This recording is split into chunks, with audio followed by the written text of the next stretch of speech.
বাড়িতে বাস করত।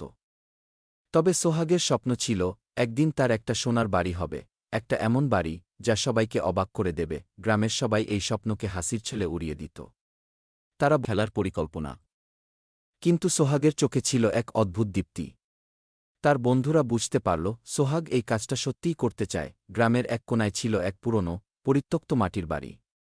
বাড়িটা অনেক দিন ধরেই পড়েছিল, কোনো দেখভাল না হওয়ায়। কি করতে চায়? গ্রামের এক কোণায় ছিল এক পুরনো, পরিত্যক্ত মাটির বাড়ি। বাড়িটা অনেক দিন ধরেই পড়েছিল, কোনো দেখভাল না হওয়ায়। বন্ধুদের ডেকে বলল, চলো আমরা সবাই মিলে একটা সোনার বাড়ি বানাই।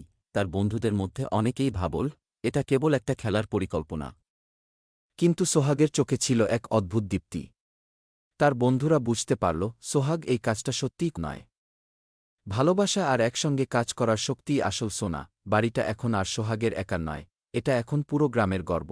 গ্রামের সব অনুষ্ঠান এখন এই বাড়িতেই হয়, আর লোকজন দূর দূরান্ত থেকে এই বাড়ি দেখতে আসে। তারা দেখে যায় কিভাবে একটি ছোট্ট মেয়ে আর তার বন্ধুদের ভালোবাসা আর পরিশ্রমে এক মাটির বাড়ি সোনার বাড়িতে পরিণত হল। একদিন রাজ্যের মহারাজা সেই গ্রামের পাশ দিয়ে যাচ্ছিলেন। তিনি শুনেছিলেন সোহাগের সোনার বাড়ির কথা। মহারাজা খুবই কৌতূহলী হয়ে উঠলেন এবং তার সঙ্গীসাথীদের নিয়ে গ্রামে এলেন। গ্রামে এসে মহারাজা যখন সেই সোনার বাড়ি দেখলেন, তিনি মুগ্ধ হয়ে গেলেন। সত্যিকারের সোনার থেকেও বেশি। মহারাজা সোহাগকে পুরস্কৃত করলেন, আর তার সোনার বাড়িকে রাজ্যের সম্পদ বলে ঘোষণা করলেন। সেই দিন থেকে সোহাগের সোনার বাড়ি সবার কাছে আরও বিখ্যাত হয়ে উঠল। সোহাগের এই সাফল্য দেখে গ্রামের অন্য শিশুরাও স্বপ্ন দেখতে শিখল। তারা বুঝতে পারল যে স্বপ্ন দেখলে সেটাকে বাস্তব করতে হলে ভালোবাসা, পরিশ্রম আর একসঙ্গে কাজ করার শক্ত আর পরিশ্রমের প্রতীক। প্রতিদিন বহু লোক এই বাড়ি দেখতে আসে, আর সোহাগের গল্প শুনে তারা অনুপ্রাণিত হয়।